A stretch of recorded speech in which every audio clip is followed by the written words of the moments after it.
Senator Potter, Senator Alma Francis Heyliger, you're recognized. Good afternoon. Good afternoon, colleagues, testifiers, the people of the Virgin Islands. First off, I would like to extend my condolences to the family and friends of those unfortunate who have lost their lives in the helicopter crash. And I really do hope that there's some peace to their family.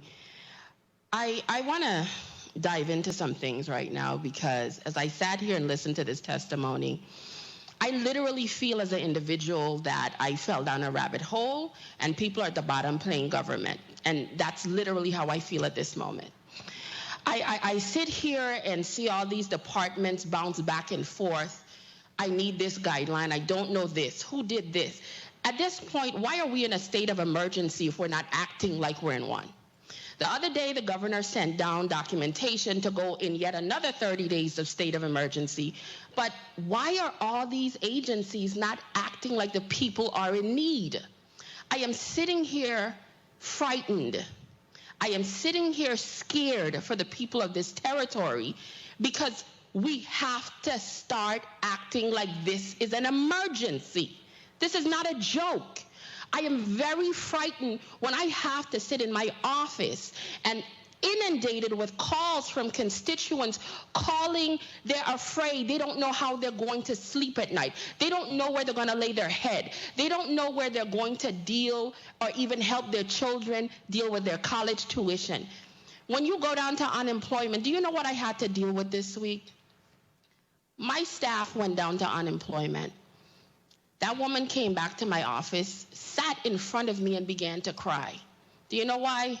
She wasn't crying for herself. She was crying because a young lady at unemployment had been going there day in, day out, trying to get help. She has no money. She has children to feed. She was down there bawling to the point that my staff took her last $20 and handed it to her. That's an emergency. All of us in here and all of us on these cameras, we get paid.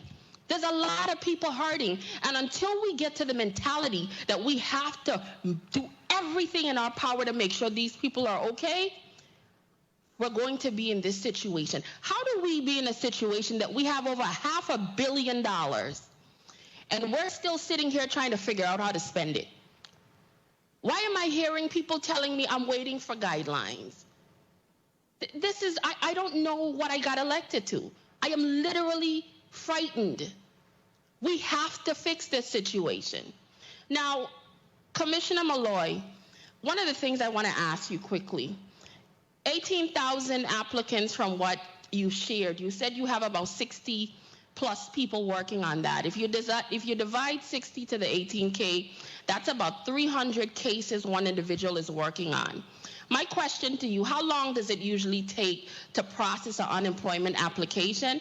And do you do any follow-ups to make sure how these things are being processed, as well as how many of the 18,000 have been completed and how many are still waiting?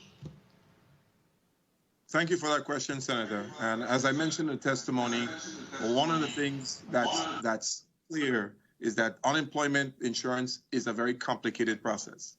And it's not as easy as we would like it to be.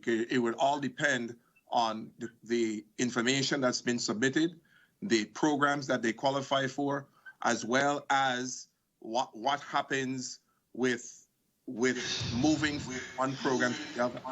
So I read the testimony. Out of the complex, hold on, Commissioner. I am limited in time.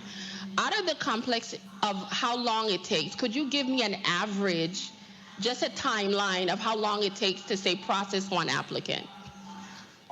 In non-pandemic times, it should be 21 days. Pandemic times? I said in non-pandemic times, it should be around 21 days. You said non-pandemic. I'm saying we're in pandemic times. How long does it take now? No. Well, within pandemic times, we have been inundated and slammed. So it's going to be depending on the particular case. Some cases are easier that can be processed as it pertains to regular unemployment. Some issues, some claimants have other issues that that don't have a clue. You don't have a clue right now. So you don't have a clue right now. Is that? Of course I do. Well, that's what I'm asking. The issue is that we are. Okay, one minute. Senator, I'll hold your time. Commissioner, you both can't speak at the same time. Remember that you're making it quite difficult for a stenographer. Okay, so Senator Alma Francis, you need them to stop. Just tell them to stop and then respect the senator time, and then you can continue. So Senator Francis Heyliger, you may continue. Commissioner Malloy, I am asking you, in pandemic times, how long, based on your assessment, is it taking to process an unemployment application? 2 minutes. Senator, it would depend on the information the claimant provides and the programs that they qualify for. And I asked you, you said you have a clue. Could you share with me what that clue is? As I was explaining, within non-pandemic times, the guidance is approximately 21 days. Now it varies drastically depending on the program and the information that the claimants have to support. So you don't have a clue. Okay, thank you very much. I would like to ask Commissioner Encarnacion, on the second page of your testimony, line 13, you said you received about $4.7 million for CARES Act to support 7 lab positions along with getting equipment and supplies. Also, you mentioned that the personnel who is currently under contract, their salaries are going to be shifted come April to the CARES Act. Were these monies already budgeted into the FY 2021 budget, number one? And number two, if they were already budgeted and you're going to be receiving a savings because you are now shifting over to utilize the CARES Act, could you tell me what percentage of this 4.7 million is utilized for these salaries, and what is the potential savings you might realize if they were already budgeted? Okay, so it's not under general fund, so I will actually have our territory epidemiologist who actually oversees these individuals. Dr. Ellis, could you explain that, please? Hi, good afternoon, Dr. Esther Ellis, territorial epidemiologist, U.S. Virgin Islands Department of Health. So those, all of this was already budgeted. We anticipated before we did this $4.6 million budget that these individuals would be moving over when their contracts are finished in April. So the budget is a 2-year budget, and the first year is mostly not salary because these are individuals that are already paid from a different funding source, and then the second year the salary will be utilized. Could you state what the funding source was for, Senator, please?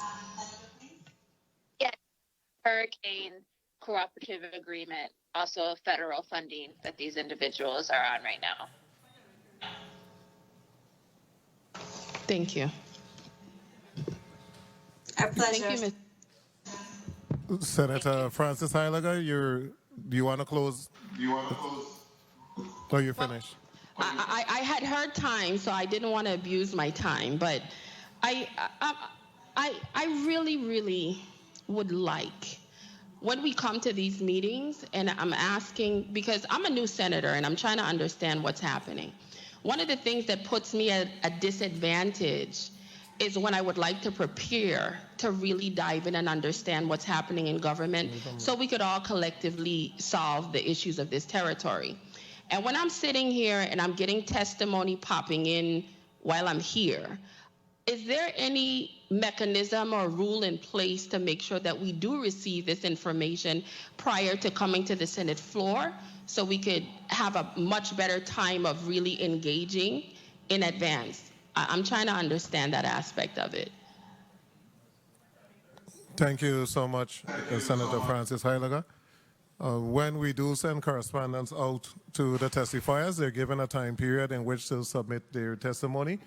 At times, we don't get the testimony on the date that we would like, and as soon as we get the testimony, we upload the testimony and make sure it's available. Be reminded, though, that at times like this particular hearing today, if you look at the numbers and everything, the testimonies are very, very involved. You know, we asked for a lot of information and a lot of detail was put into the presentations today. So I would rather a very detailed presentation than one that lacks information. But we do try to get it on a timely basis.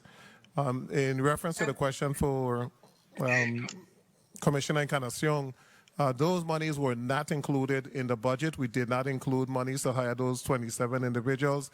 They were hired on a grant, and now they're being transferred to a next grant, but they were not included in the regular budget.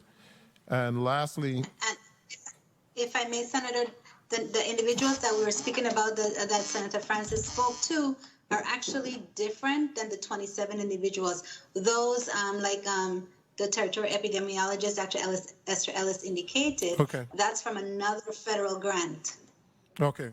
So again, it was not in the GVI budget. They're funded by a federal grant, correct? Correct, sir. Okay. So I just wanted to make sure that that is there. Point of inquiry, Senator Sorrow.